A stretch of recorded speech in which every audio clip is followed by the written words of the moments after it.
Hoje venho falar para você que está escutando esse vídeo. Você deve lutar pelos seus sonhos. Quer se formar na faculdade? Beleza. Você quer passar na prova? Legal. Mas a pergunta é: quando seu sonho vira, ou vai virar, um objetivo? É nesse momento que as coisas acontecem. Nós podemos melhorar e amenizar muito a nossa passagem aqui na Terra que, no que diz respeito à eternidade, dura muito pouco. O salmista diz, no Salmo 90, que a vida passa muito rápido, que o homem vive 70 ou 80 anos e descreve o final da vida com muita canseira e muito enfado, porque as coisas rapidamente passam. O tempo voa. A perspectiva de vida tem aumentado, graças a Deus. Hoje as pessoas vivem um pouco mais, mas mesmo assim, a passagem por aqui ainda é muito pequena. Qualquer erro que possamos cometer, dependendo do grau, pode comprometer muitos anos da nossa vida tentando consertá-lo. Muitas vezes uma dívida contraída num ano pode ser paga em 3, 4, 5 ou 10 anos, ou não.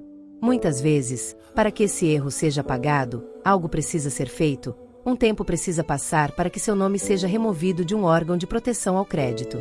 Muitas vezes as pessoas acabam traindo, e uma traição faz com que nunca mais você tenha o mesmo nível de relacionamento. Tem coisas que você vive no passado que podem te descredenciar para sempre para viver determinadas coisas no futuro. Por exemplo, se eu perguntasse, quem aqui já teve hepatite, levante a mão. A senhora aqui também. Vocês podem fazer muita coisa por mim.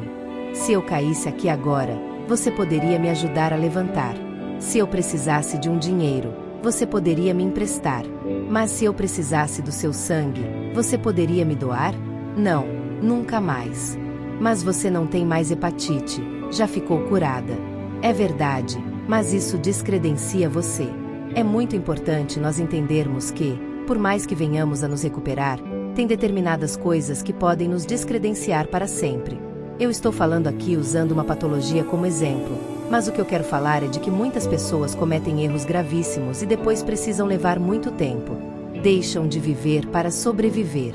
Então, se nós diminuirmos esses erros, se nós nos tornarmos mais assertivos, se nós nos tornarmos mais sensíveis à voz e às instruções de Deus, essa margem vai diminuir. Jesus disse: "Eu vim para que tenham vida, e a tenham em abundância." Mas a mesma Bíblia que diz isso também disse que no mundo nós teríamos aflições. O que eu procuro mostrar para a igreja é que as aflições são inevitáveis, porém pontuais. Segundo a Bíblia, eu vivo uma vida abundante com dificuldades pontuais, e não uma vida pontual com dificuldades abundantes. É isso que muitas pessoas têm vivido: espasmos de felicidade, espasmos de conquistas. São sempre coisas esporádicas, porque o tempo inteiro são sofrimentos, o tempo inteiro é escassez, o tempo inteiro é dificuldade, o tempo inteiro é solidão. Tem alguma coisa de errado. Não é isso que a Bíblia e o Deus que você serve te propôs. O que ele propôs foi uma vida abundante e que, volta e meia, você vai sofrer. As aflições virão de forma bem pontual. Porque eu tenho aprendido e ensinado que há duas vidas. Apocalipse diz isso: ao que vencer, não sofrerá o dano da segunda morte. Duas vidas, duas mortes. A segunda morte separa nossa alma de Deus. A primeira morte separa o espírito do corpo. E Deus sempre está focado em trazer bem-estar às duas. É lógico, sempre focando com prioridade a alma. Não tema aquele que pode matar apenas o corpo, mas tema aquele que pode matar o corpo e ainda matar a alma, separar a alma. Mas só para recapitular aqui. O primeiro que eu falei, vocês lembram? Eu falei de que? É por isso que a gente tem que falar sempre.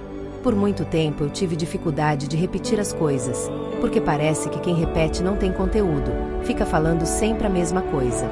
Então o primeiro ingrediente é: fala comigo, fé. Isso é o primeiro ingrediente. Sem ela é impossível agradar a Deus. O justo viverá pela fé. Isso, então, fé. Fé é a primeira coisa que você precisa ter. E mesmo quem não tem fé, a fé costuma acompanhar, pelo sim, pelo não. Então, até os ímpios andam com fé e tem crente que anda sem fé, tá certo? Eu mostrei para você que ela nasce quando você ouve. A fé vem pelo ouvir, e ouvir a palavra de Deus. A fé torna tudo possível. Tudo é possível àquele que crê. Mas possível não é realizável. Tem gente que me parece que confunde porque tá a fim de confundir. Porque se eu perguntasse a você, você tem ou não? Você não disse nem que sim, nem que não. Então, quando a Bíblia diz que a fé torna tudo possível, ela não está dizendo que Deus vai fazer ou que não vai fazer. Ela só disse que quando você chega perto dele com fé, o impossível se torna possível, mas não significa que ele vai fazer. Tem gente que vem para a igreja, a mãe tá morrendo de câncer. Aí você vem e fala, meu Deus, ela não pode morrer, minha mãe não pode morrer. É a minha fé, eu tenho fé.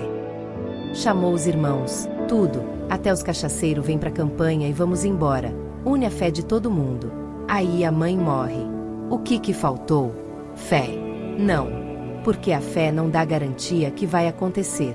A fé traz a possibilidade. Tem gente frustrada porque está achando que Deus prometeu coisas que Ele não prometeu. Ela tem tamanho. Seja feita segundo a medida da sua fé. Se você tiver a fé do tamanho de um grão de mostarda, então fé tem tamanho. Por isso que a Bíblia diz de fé em fé, de glória em glória. Ela vai crescendo. E que tipo deve ser a sua fé? Me mostre a sua fé com as suas obras. Tenha uma fé realizadora. A segunda mensagem que eu preguei foi sobre governo. Porque o que tem de gente desgovernada? Não governa o que come, não governa o que bebe, não governa o que fala, não governa o que compra. A Bíblia diz que Deus criou 2 astros, um para governar o dia, o sol, e o outro para governar a noite, a lua. O que a Bíblia está dizendo é que se você quer ter uma vida equilibrada, tem que ter governo, quer de dia, quer de noite, quer em momentos fáceis ou momentos difíceis. Nunca perca o governo, nunca perca o controle. Um dia, um governador da Judéia, Herodes, entrega o governo no momento agradável, na festa de seu aniversário, para uma menina, Salomé, uma dançarina. Porque ele tinha bebido, estava alegre. Tem gente que perde o governo quando as coisas melhoram.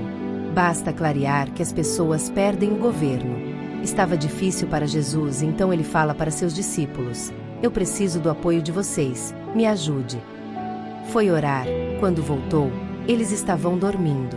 Jesus disse, olha Pai, se possível for, afasta de mim esse cálice. Estava escuro. Pilatos disse, se defenda. Ele disse, não.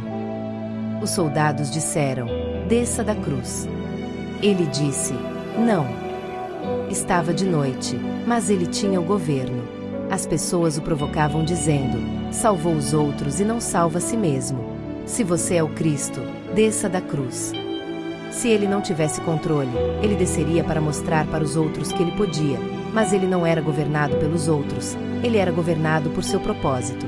Jesus chama Judas de amigo e Pedro de inimigo, porque para Jesus, quem faz o mal te aproximando do seu propósito, inevitavelmente está te fazendo bem.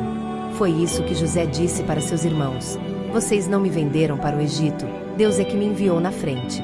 O que vocês pensavam que estavam fazendo contra mim, estava fazendo a meu favor.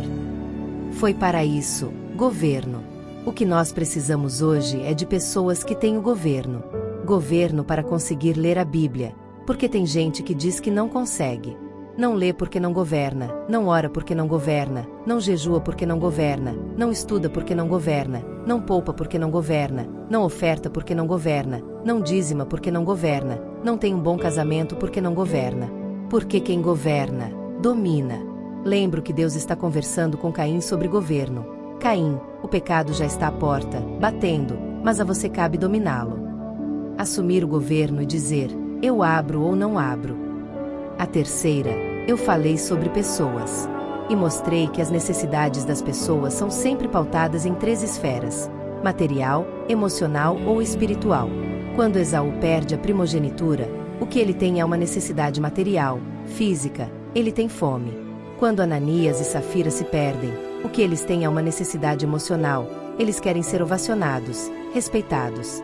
A aparência. E temos a mulher Ciro-Fenícia, que procura Jesus com uma necessidade espiritual. Lá na minha casa tem uma menina, minha filha, e ela tem um demônio. O que nos aproxima das pessoas são afinidades, necessidades, sentimentos ou parentescos. Eu mostrei tudo isso, só estou recapitulando. Eu preciso que você entenda isso. O que muitas pessoas têm ouvido falar é de sonhos. Sonhe, sonhe, sonhe. Você tem que sonhar. Quem não sonha já morreu, então sonhe. Mas quando é que seu sonho vai virar um objetivo? Em algum momento, esse seu sonho tem que se tornar um objetivo. Então, preciso entender se objetivo é a mesma coisa que propósito.